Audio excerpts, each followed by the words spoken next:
hari ini tanggal 7 Juni tahun 2020 kita kembali beribadah. Saudara-saudara beribadah di rumah, ada beberapa yang datang ikut hadir untuk ikut berdoa syafaat. Puji Tuhan. Hari ini tema yang saya ambil adalah soal, tolong Vina tampilkan, soal keselamatan. Soal keselamatan, bukan keselamatan kerja, keselamatan perjalanan, tetapi keselamatan jiwa. Nah, jadi saya buat catatan begini: selamat itu artinya terhindar dari kebinasaan selamanya. Itu akibat dari dosa. Ketika Adam dan Hawa jatuh ke dalam dosa, maka mereka jadi ketakutan, mereka bersembunyi. Kemudian Tuhan datang cari mereka.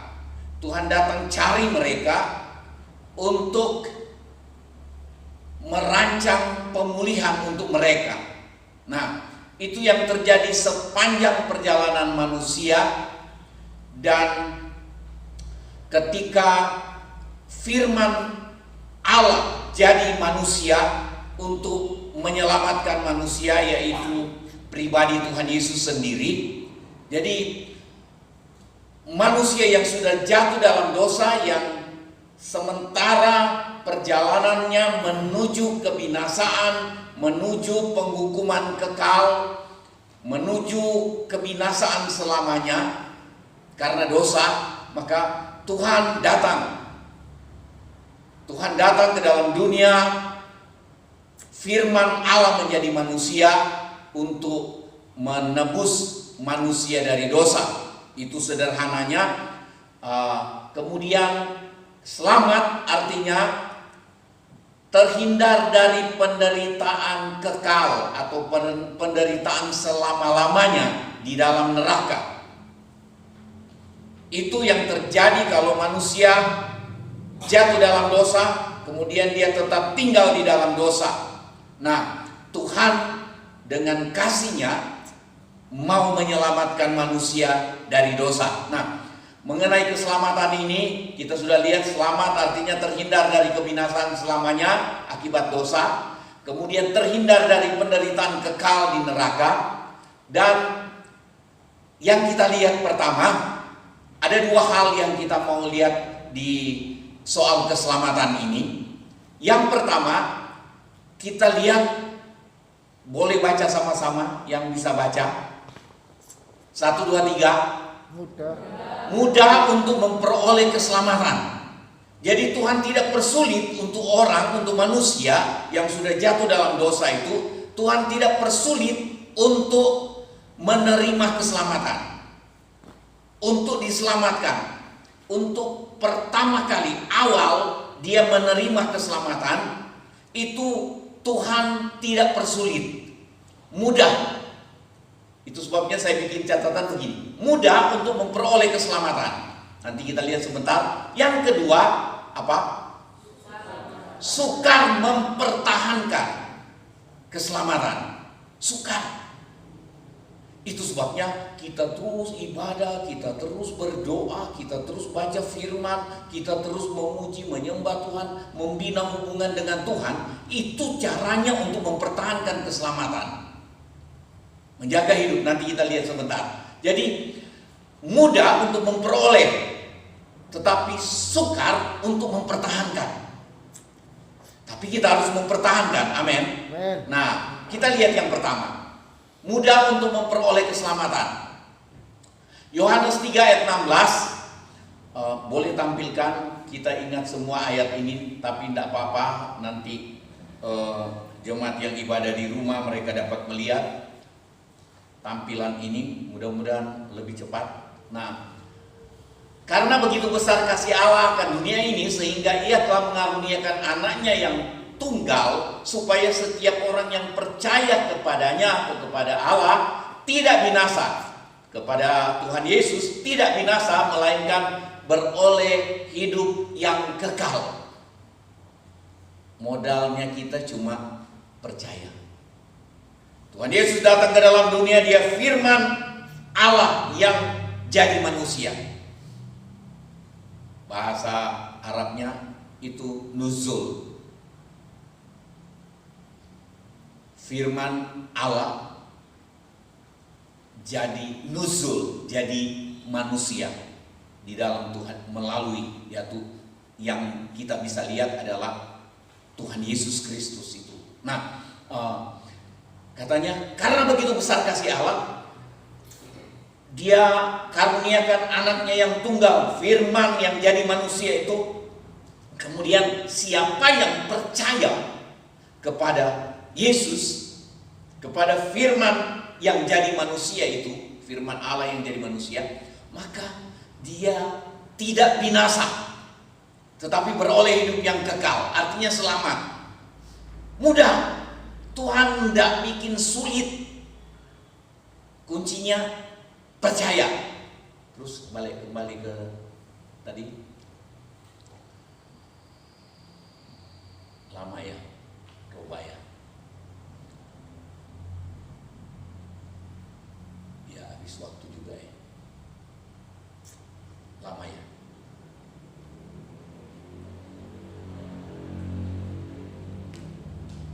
Kalau lama nanti nggak usah ke ayat. Yang Yohanes 3 ayat 16 ini percaya. Mudah untuk memperoleh. Percaya, kemudian kenapa dia tidak mau? Ya. Kisah Para Rasul 16 ayat yang ke-31 saya sudah kutip sepotong. Boleh baca sama-sama. Jawab Paulus dan Silas kepada kepala penjara, percayalah kepada Tuhan Yesus Kristus dan engkau akan selamat, engkau dan seisi rumahmu. Ini kita lihat orang bilang begini, kok gampang ya, mau masuk surga kok gampangnya. Tuhan bikin gampang, bukan gampangan. Tuhan bikin murah. Tuhan bikin murah. Kita tidak sembeli lagi kambing domba yang tanggung, yang bagus. Tuhan bikin murah. Percaya. Waktu Paulus dan Silas di penjara di Filipi, kepala penjara menjaga mereka. Kemudian tengah malam kita tahu ceritanya, itu Paulus dan Silas berdoa dan memuji, menyembah Tuhan. Kemudian Tuhan goncangkan penjara dengan gempa, pintu-pintu penjara terbuka, tapi Paulus dan Silas tidak lari. Kepala penjara lihat pintu penjara sudah terbuka, dia mau bunuh diri. Dia sangka orang-orang penjara sudah lari semua. Itu akibat yang fatal, akibat yang berat buat dia. Kemudian Paulus dan Silas katakan, jangan engkau celakai dirimu, jangan bunuh diri, kami masih ada di sini. Buat dia ketakutan. Kemudian dia begini, dia katakan begini kepada Paulus dan Silas, Tuan-tuan, apakah yang harus aku perbuat supaya aku selamat? Paulus dan Silas jawab sederhana, ini kepala penjara tidak harus dikatekisasi berbulan-bulan baru selamat. Tidak harus dibina berbulan-bulan dulu baru dia dikatakan selamat. Paulus dan Silas katakan, percayalah kepada Tuhan Yesus Kristus, maka engkau akan selamat, engkau dan seisi rumahmu.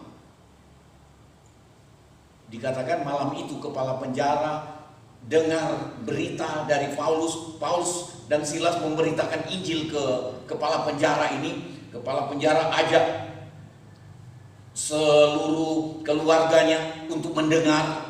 Dan malam itu mereka memberi diri untuk dibaptis. Malam itu. Jadi tidak perlu berbulan-bulan untuk dibina. Tetapi malam itu kita lihat firman Tuhan. Memang kita perlu bimbingan, pengertian. Tapi Paulus dan Silas sampaikan dengan jelas Injil, dan mereka percaya. Mereka memberi diri untuk dibaptis malam itu. Selamat. Mudah ya? Mudah. Nah, kita lihat nih. Efesus 2 ayat 8. Sebab karena kasih karunia atau anugerah, kamu diselamatkan oleh iman. Iman itu percaya sungguh. Percaya sungguh kepada Tuhan. Percaya sungguh bahwa keselamatan ada di dalam Tuhan Yesus Kristus. Karena itu rancangan Allah. Jalan keselamatan yang Allah buat. Supaya manusia tidak buat-buat sendiri. Nah, oleh kasih karunia, kamu diselamatkan oleh iman. Itu bukan hasil usahamu. Bukan hasil usaha. Usaha ini, usaha itu, bikin ini, bikin itu. Untuk selamat. Bukan. Itu adalah anugerah. Itu adalah kasih karunia. Bukan karena usahamu, tetapi apa? Pemberian Allah. Keselamatan kita itu pemberian Allah, anugerah Allah. Cuma percaya. Malam itu kepala penjara bilang, percayalah kepada Tuhan Yesus Kristus, engkau akan selamat. Dia percaya, selamat dia. Nah, itu pemberian Allah. Itu bukan hasil pekerjaanmu. Jangan ada orang yang memegahkan diri. Tidak ada kita yang bisa bangga diri. Kita bangga Tuhan yang murah hati. Kita bangga Tuhan yang murah hati, yang mempermudah kita untuk pertama kalinya terima keselamatan. Ini hal yang luar biasa. Nah, ada tambah 1 Yohanes 1 ayat 9. Ini keselamatan mudah. Soal mengaku dosa. Saya bacakan buat saudara ayatnya. 1 Yohanes 1 ayatnya yang ke-9.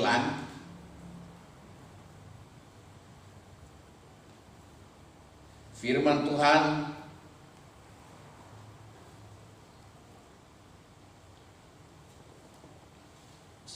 ayat 9.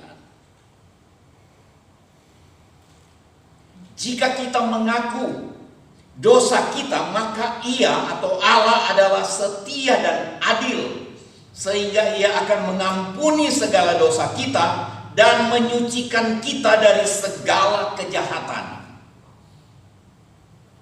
Waktu kita percaya mengaku dosa, saya ini orang berdosa, saya perlu juru selamat, saya perlu Allah menyelamatkan saya dengan caranya Allah. Cuma datang, percaya dan terima, mengaku dosa.